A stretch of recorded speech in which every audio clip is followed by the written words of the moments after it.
E aí, tudo bem? Aqui é a Jen trazendo mais um vídeo para o canal. Hoje a gente vai dar mais um passo na nossa jornada de autoconhecimento, falando sobre mediunidade no mapa astral. Então, se você tem interesse em saber um pouco mais sobre esse conteúdo, assiste o vídeo até o final, que vai ser bem interessante.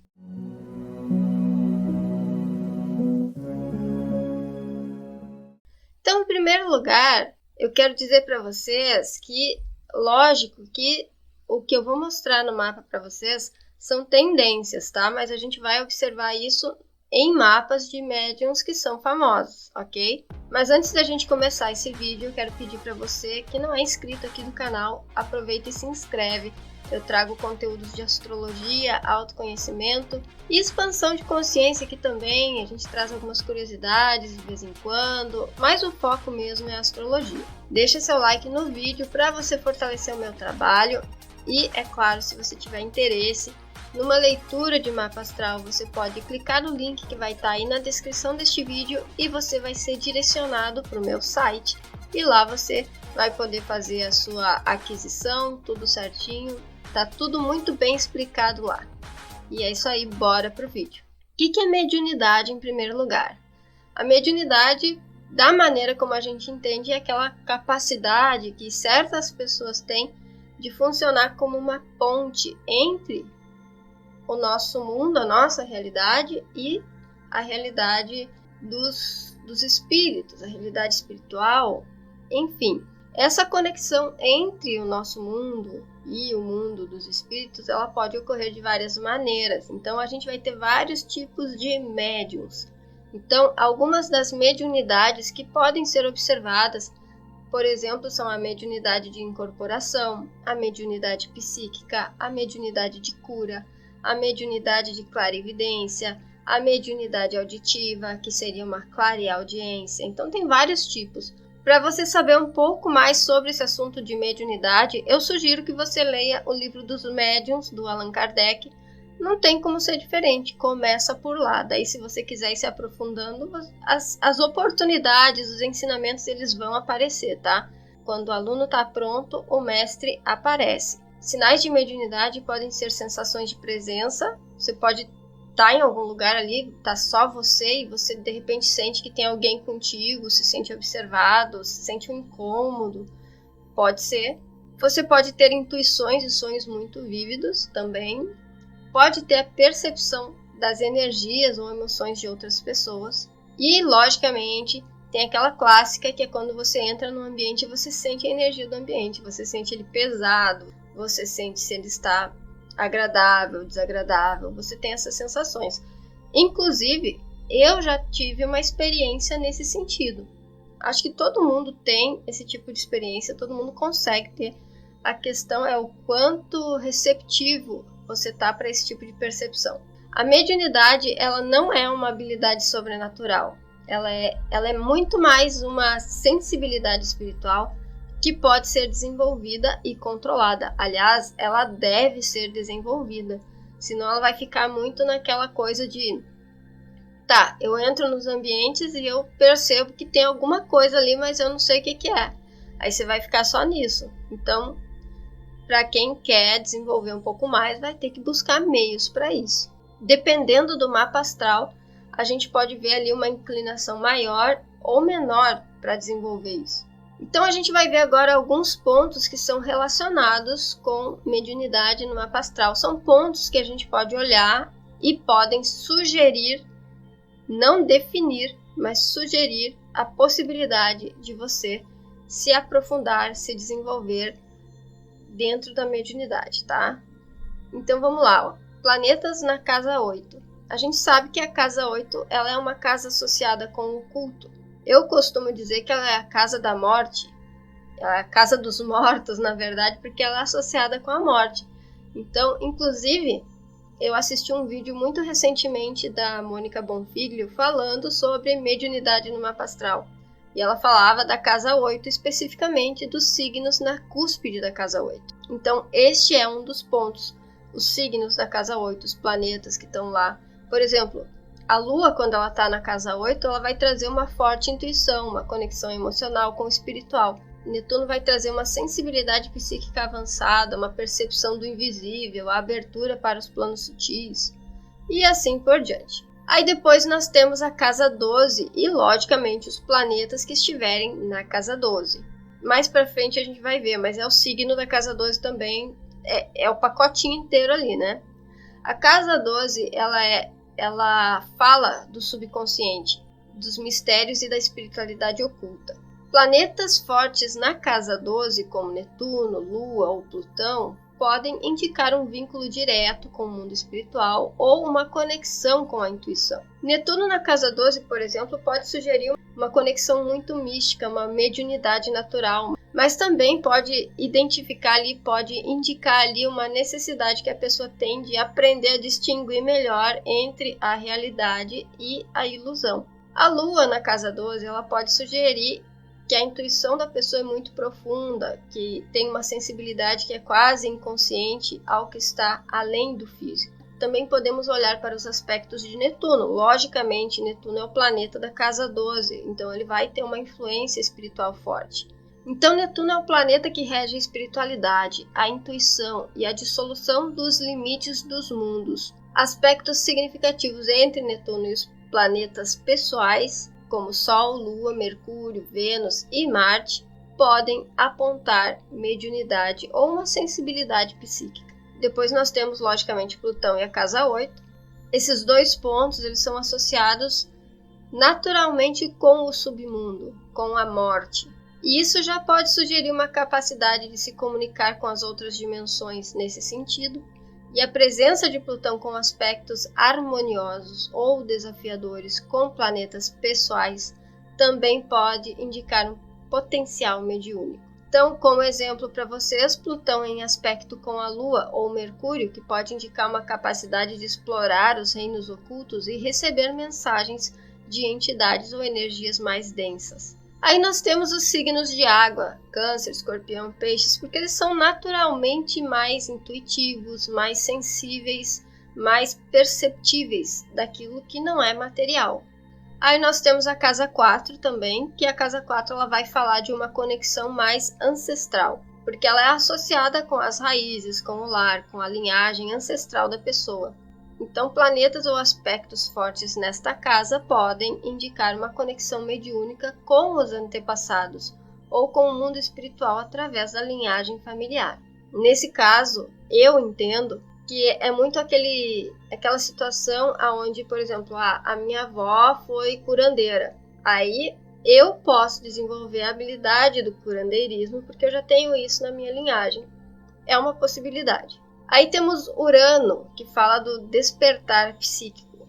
Urano representa os insights súbitos, as revelações, as capacidades psíquicas não convencionais. E Urano, em aspecto com os planetas pessoais, ou na casa 8 ou na casa 12, pode sugerir dons psíquicos que surgem de maneira inesperada ou através de práticas inovadoras. Aí vamos falar de Mercúrio também, porque Mercúrio é a própria comunicação, né?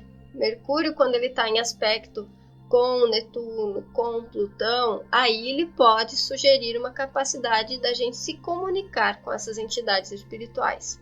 Júpiter é o planeta da sabedoria e ele expande tudo aquilo que ele toca.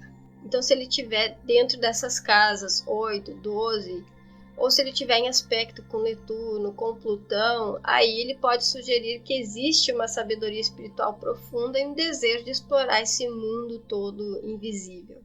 Depois nós temos as cúspides das casas, que elas também oferecem insights sobre a mediunidade.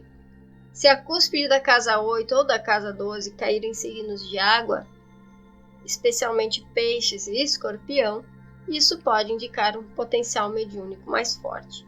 Aí outros pontos que são importantes também que a gente poderia olhar seria Quirón, porque Quirón fala da cura espiritual e em casas ou signos relacionados ao espiritual pode indicar uma capacidade de cura energética. E os aspectos tensos entre Netuno, Plutão, Urano, que eles também vão trazer ali uma questão com a mediunidade, porém num nível que pode ser um pouco mais difícil para a pessoa lidar. Vamos ver se eu fico aqui nesse cantinho para conversar com vocês. Aqui a gente tem o mapa do Chico Xavier, médium super conhecido, que praticamente fez uma grande inovação, uma grande revolução aí dentro da área mediúnica, da área do espiritismo mesmo. Que pontos que a gente consegue observar dentro do mapa dele, com base nisso que eu falei para vocês, que são uma sugestão, uma possibilidade de que ele pudesse ali desenvolver a sua mediunidade. Então vamos lá, vamos começar olhando para a casa 8. O que ele tem na casa 8? Ele tem Leão na casa 8, ok.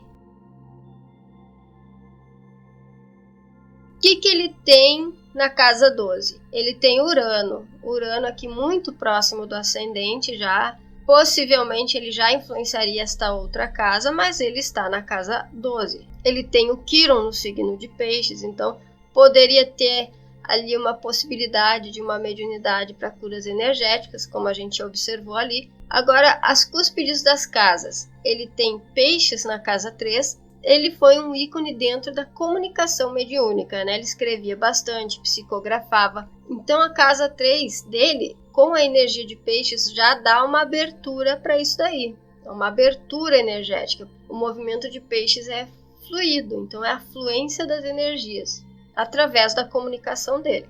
Ele tem aqui, ó, Câncer na casa 6, é um signo de água, mas ele tem Netuno também aqui em Câncer, na casa 6. Então, já é outro fator bem importante. Ele tem Câncer na casa 7 também.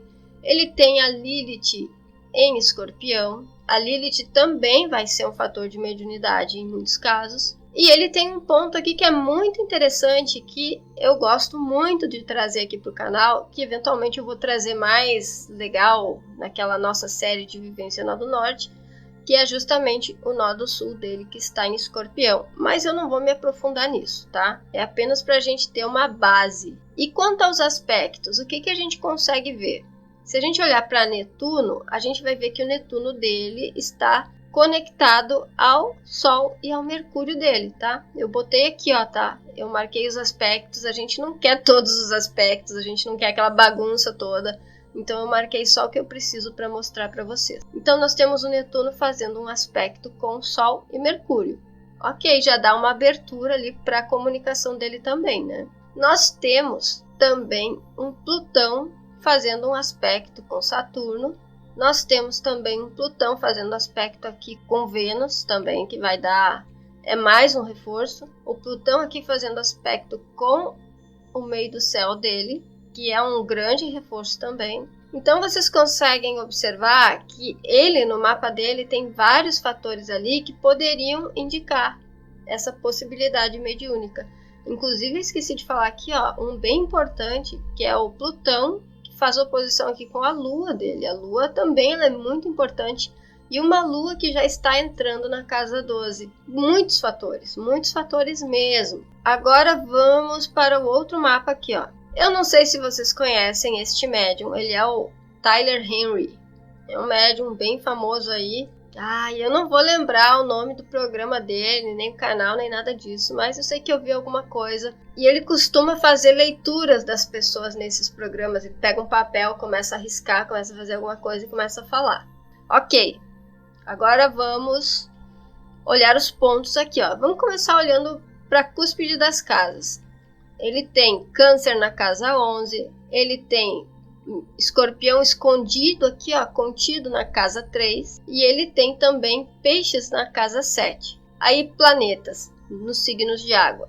Ele tem Saturno e ele tem a Lilith aqui também no signo de água. O que ele tem na casa... Ele tem... esqueci de falar, ó, ele tem Peixes na casa 8 aqui também. Então, Peixes na casa 8, ele já tem abertura para a mediunidade em si. Ele já tem uma abertura para isso. Através do nó do sul dele, ele já traz uma vivência de casa 8 para ele poder utilizar aqui, que vai levar ele a se relacionar com as pessoas. O que mais que nós podemos observar aqui, ó? Ele tem todos esses planetas aqui na casa 5 dele, ó, estão tudo aqui, ó, nesse cantinho. Graficamente eles parecem que estão na casa inteira, mas eles estão aqui no cantinho, ó. Todos eles estão muito ligados. Então nós temos ali Netuno em aspecto com o Sol, em aspecto com Urano, em aspecto com Mercúrio, com Marte. Aí depois aspecta Plutão. Aí aspecta a Lua aqui também. Aí Plutão aspecta Vênus, aspecta o ascendente. Então percebam quantos fatores ele tem também, tá? A minha intenção aqui não é descrever esses fatores para vocês, é apenas mostrar. Por quê? Porque daí você pode até olhar para o seu mapa aí e ver se você tem tantos fatores assim. Enfim, ver como é que é isso para você, tá? Agora, um médium muito conhecido também, que é o Gasparetto. Acho que é Luiz Gasparetto o nome dele. Era um médium diferenciado porque ele era artístico, né? Ele fazia artes, pinturas, enfim. Então vamos dar uma olhada aqui, ó. Vamos ver os signos das cúspides das casas. Vamos começar com isso. O que ele tem na casa 8? Ele tem Áries. Então é uma mediunidade já bem ativa, tá? Porque Áries, fogo, enfim, ativa, mas num sentido mais criativo, eu diria. Mais criativo, mais espontâneo, mais... enfim. Na casa 12, ele tem Câncer. Câncer é um signo de água sensível e ele é um signo bastante criativo. Então, um reforço para uma mediunidade, uma abertura mais criativa. Ele tem Sol e Plutão aqui na casa 12 também. O poder da criatividade dele, enfim, essa influência que ele recebia do oculto e se manifestava nele através da arte. Escorpião aqui na casa 3. A comunicação dele tinha esse potencial para energias mais ocultas, por assim dizer. Vamos falar desse jeito. Netuno, vamos ver que aspectos que Netuno faz. Ó, faz uma quadratura com Marte, faz uma oposição com Lilith, faz um sextil com Plutão. Aí o que mais que ele tem aqui? Plutão fazendo um aspecto aqui com esse nó do norte dele. E também fazendo um aspecto com a Lua. Ele tem Peixes dentro da casa 7. Vários fatores também, tá? O detalhe aqui, ó, essa sensibilidade artística dele, porque Libra é artístico, essa sensibilidade artística, ela já é uma coisa que a alma dele desenvolveu, porque tá junto aqui com o nó do sul. Olha que interessante. E o outro médium é bastante conhecido também, que é o Edgar Cayce. Esse cara aqui, logo de cara, tu vê uma potência de peixes aqui, ó. Ele tem vários fatores no signo de peixes. Ele tem um Netuno aqui em cima. Talvez ele tivesse uma capacidade preditiva muito forte. Eu não sei, honestamente. Mas é o que eu consigo observar, tá? Então, o Netuno dele fazendo aspecto com Júpiter. Ele tem também Urano fazendo um aspecto aqui com Plutão e o meio do céu dele. E nas casas ele tem Câncer na casa 12, ele tem Urano na casa 12, já indo para a casa 1, ele tem Escorpião na casa 4, ou seja, podia ser uma possibilidade de conexão ancestral dele, por conta de linhagem, enfim. E basicamente é isso que eu consigo ver, ó. Já falamos de vários pontos aqui. Este foi o mapa que menos fatores eu vi, comparado com os outros que eu olhei, porém eu vi ele com uma potência pisciana muito grande, uma abertura muito grande, e eu acho que isso só já fez uma grande diferença nesse caso. Então é isso, esse foi o conteúdo que eu preparei para você. Eu espero muito que você tenha gostado, que tenha aproveitado. Comenta aí o que você achou, deixa seu like, porque assim você ajuda o vídeo a chegar para mais pessoas e você está dando aí a sua nota para o meu trabalho, você está valorizando o meu trabalho e assim você me ajuda a crescer mais. Se você gostou do vídeo e quer compartilhar, sinta-se à vontade. E se você quiser o seu mapa astral, a sua leitura de mapa astral, o link vai estar na descrição. Não esquece de seguir as redes sociais aí do canal e até o próximo vídeo.